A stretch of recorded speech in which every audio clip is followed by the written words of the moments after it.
Hello everyone, welcome to Catherine Sews. Today I want to show you the technique for sewing a fine rolled hem. It's a lovely technique for any sheer lightweight fabric or silky fabric.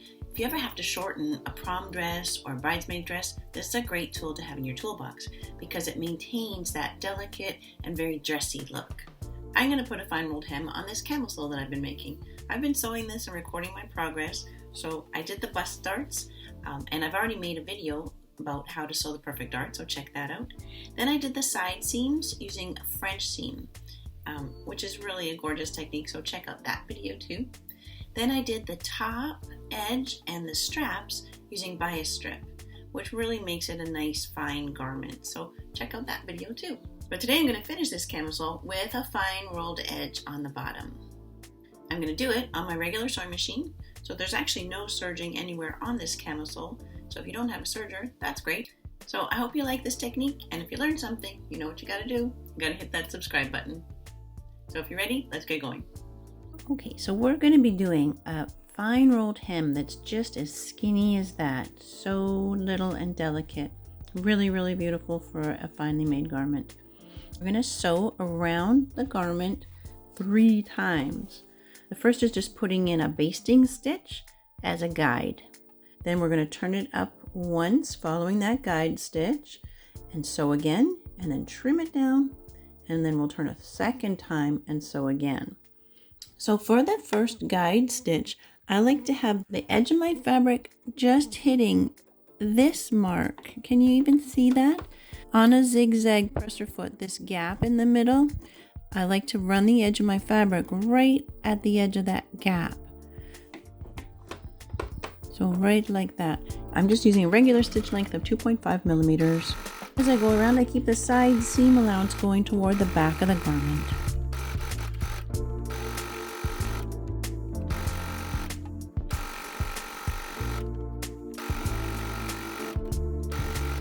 First time around is just on the single layer of fabric and just as a guide. Now I'm going to turn the fabric at that guideline and sew around again.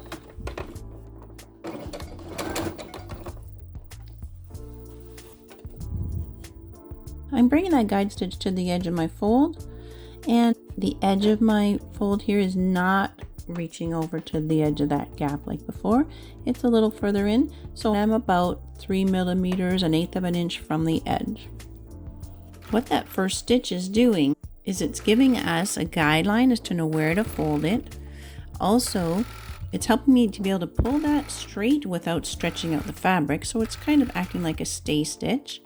And it's also going to give the final garment a bit more weight so that this hangs better. I know that seems crazy to think that an extra stitch line gives it more weight, but if you're talking about something like a chiffon skirt, that little extra weight makes a difference. So now that second row of stitching is done, now I can take my little small scissors. I can start trimming that edge down. And you can imagine you could very easily cut the garment here.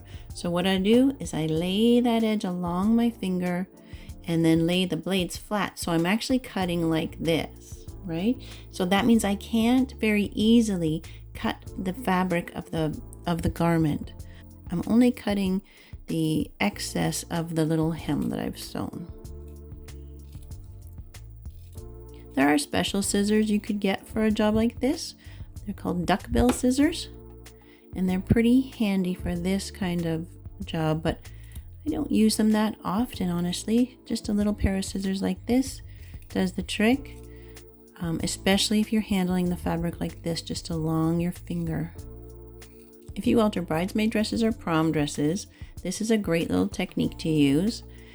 And you would just mark the length where you want the dress to finish, and then all you leave is 1 centimeter of extra.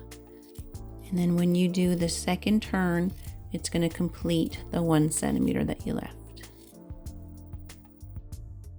Perfect. So now I've got that tiny little fold sewn down, but that's still a raw edge, and we never like to leave a raw edge. So now I'm going to turn it that second time and stitch again, and then we're done.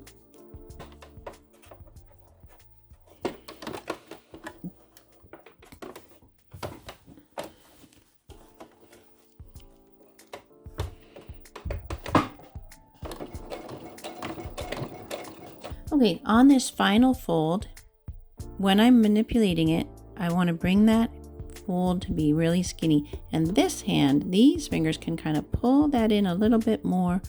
And I want to just keep that nice and even and skinny.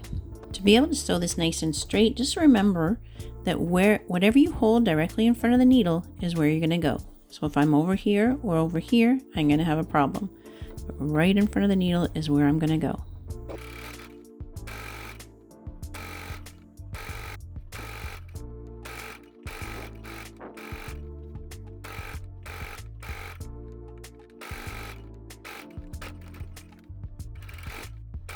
Finish up with small back tack. You don't want to have a big back tack spoiling the look of your fine hem.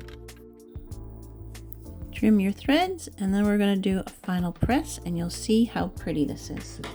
So the bottom edge of the front has a little bit of a curve in it, which can make some hems a little bit tricky. And you can see on this one it's wiggling a little bit right now. But after we give it a final press, I think it's going to lay nice and flat and just be beautiful.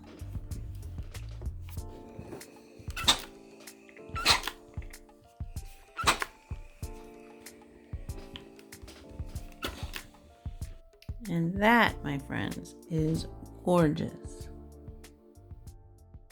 That's our fine rolled hem. It's so pretty inside and out. This whole camisole is just as pretty on the inside as it is on the outside because of our beautiful French seams and our beautiful fine rolled hem.